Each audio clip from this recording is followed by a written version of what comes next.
दोस्तों नमस्कार। अब से कुछ ही देर में आईसीसी की सालाना कॉन्फ्रेंस शुरू होने वाली है कोलंबो में, और जय शाह साहब कल ही रवाना हुए हैं और वह वहां पहुंच चुके हैं और वो उस कार्यक्रम में शिरकत करने वाले हैं। भारत की नुमाइंदगी करेंगे उस कार्यक्रम में। और यहाँ सबसे बड़ी बात ये होगी कि ये जो कॉन्फ्रेंस है 19 से 22 जुलाई तक जो चलनी है, चैंपियंस ट्रॉफी जो है हर किसी के जहन में है, इसको लेकर क्या बातचीत होगी। लेकिन हम आपको ये बता देते हैं, रहस्य से पर्दा खोल दें कि चैंपियंस ट्रॉफी जो है मुख्य एजेंडा में है ही नहीं। ये बड़े अपने आप में चौंकाने वाली बात है। लेकिन उसके बाद जो उसके बजट को लेकर और जो एक आखिरी दिन जो सेशन चलेगा उसमें इस बारे में बातचीत हो सकती है। वो मल्टीपल जो कंट्रीज के जो टूर्नामेंट होते हैं उससे रिलेटेड समस्याएं जो हैं वो वहाँ रखी जाती हैं, तो उन समस्याओं में चैंपियंस ट्रॉफी का मुद्दा गरमा सकता है। लेकिन उससे पहले मैं आपको बता दूं कि जो पहला दिन होगा वहाँ पर आईसीसी की कॉन्फ्रेंस में, वो होगा एसोसिएट टीमों से जुड़ा हुआ। एसोसिएट टीमों के जो मसले हैं और उनको इंफ्रास्ट्रक्चर से जुड़ी हुई जो समस्याएं आती हैं, पैसे की जो समस्या आती है, इन सब मुद्दों पर बातचीत होगी। और उसके बाद 2 दिन के बाद जो है जो अहम बैठक जो होनी है वो फाइनेंस एंड मार्केटिंग कमेटी की होनी है, जिसमें फाइनेंशियल एंड कमर्शियल अफेयर्स की कमेटी की मीटिंग होनी है, जिसमें जय शाह साहब जो हैं वो उसको ना सिर्फ संबोधित करेंगे बल्कि वो उसकी अध्यक्षता करेंगे उस कार्यक्रम की, क्योंकि वो अध्यक्ष भी रहे हैं और इस कमेटी के।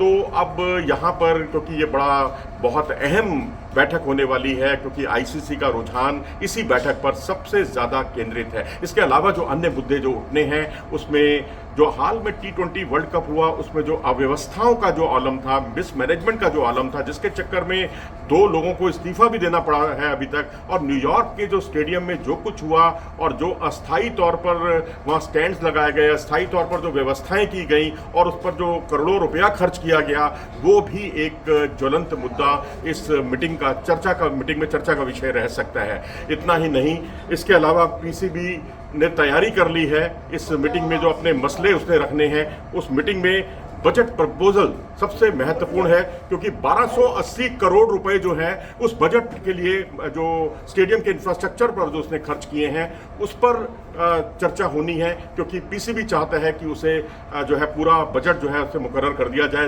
बजट जो है जारी कर दिया जाए। लेकिन अभी तक वो बजट जारी नहीं किया गया है। 1280 करोड़ केवल स्टेडियम के इंफ्रास्ट्रक्चर पर हैं, जो रावलपिंडी और लाहौर और कराची में स्टेडियम की रूपरेखा तैयार की गई है। और सितंबर में जो आईसीसी के प्रतिनिधि हैं वो इन स्टेडियम्स का दौरा करेंगे और इस पूरी तस्वीर की मालूमात करेंगे कि आखिरकार कहाँ कमी है, कहाँ कितना परफेक्ट है ये आईसीसी के टूर्नामेंट के लिए। 1996 के बाद पहला ऐसा मौका है पाकिस्तान में जहां कोई आईसीसी का टूर्नामेंट हो रहा है। और दूसरा बड़ा मसला जो मोहसिन नकवी जो कि पीसीबी के चीफ हैं उठा सकते हैं, और वो मसला यही है कि यहाँ इसे हाइब्रिड मॉडल पर किसी भी कीमत पर आयोजित ना किया जाए, क्योंकि हम लोग यहाँ भारत आते हैं 2016 के T20 वर्ल्ड कप में आए, 2023 के ओडीआई वर्ल्ड कप में पाकिस्तान की टीम ने शिरकत की अहमदाबाद में। तब वो इससे पहले 2016 में वो कोलकाता में खेले थे, और लास्ट समय में जो है वेन्यू चेंज किया गया था, मोहाली से हटाकर इसको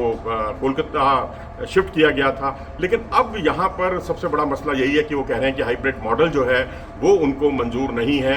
लेकिन मामला, वो एक होस्ट हैं, उनके हाथ में नहीं है ये सब कुछ, ये सब आईसीसी के हाथ में है। आईसीसी को तय करना है कि दूसरा इसका होस्ट जो है क्या यूएई या श्रीलंका हो सकता है। श्रीलंका ने हालांकि इस मामले में पूरी तरह चुप्पी साधी हुई है, लेकिन आईसीसी पर निश्चित तौर पर दबाव बना है अफगानिस्तान क्रिकेट बोर्ड का, उन पर दबाव बना है बांग्लादेश क्रिकेट बोर्ड का, और उन पर दबाव बना है ऑस्ट्रेलिया और इंग्लैंड क्रिकेट बोर्ड का। क्योंकि पहले जो 2 बोर्ड हैं अफगानिस्तान और बांग्लादेश, इन दोनों ने कहा है कि अगर भारत वहाँ भाग लेने नहीं जाता पाकिस्तान में, तो हम भी पाकिस्तान नहीं जाएंगे। तो इससे बड़ी समस्या विचित्र हो गई है। और जो बॉलिंग कोच ऑस्ट्रेलिया के, उन्होंने तो ये भी यहाँ तक कहा है कि भाई उन्हें भी खतरा है वहाँ जाकर पाकिस्तान में, क्योंकि सुरक्षा हालात बहुत अच्छे नहीं है। बेशक ऑस्ट्रेलिया की टीम पाकिस्तान खेल चुकी है हाल में, लेकिन अब इस तरह का बयान आना कई तरह के सवाल भी खड़े करता है। तो अब सवाल ये है कि हाइब्रिड मॉडल पर क्या इसको आयोजित किया जाएगा,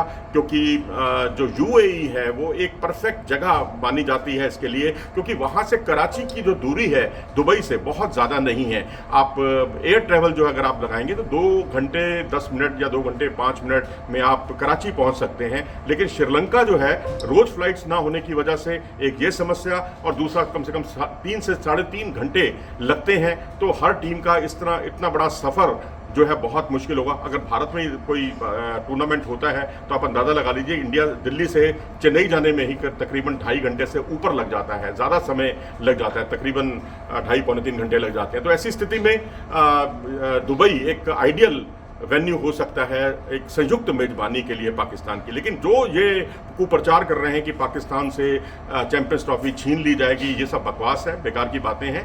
ऐसा कुछ नहीं होने जा रहा। पाकिस्तान इसका होस्ट है, लेकिन हाइब्रिड मॉडल का सम्मान करना होगा, क्योंकि BCCI जो है वो बिल्कुल सरकार के कि आदेश को मानने के लिए कृत संकल्प है, और वो मानना ही होगा उसको। और सरकार वहाँ पर अभी किसी भी तरह का पाकिस्तान में भारतीय टीम को भेजने का सुरक्षा कारणों से कोई जोखिम नहीं ले सकती, ऐसा भारत सरकार की ओर से बिल्कुल जाहिर हो गया है। ओपनली अभी नहीं कुछ कहा गया है, लेकिन ये बातें बिल्कुल मीडिया के जरिए सामने आई हैं। अपनी राय दें इस बारे में कमेंट सेक्शन में जाकर। नमस्कार।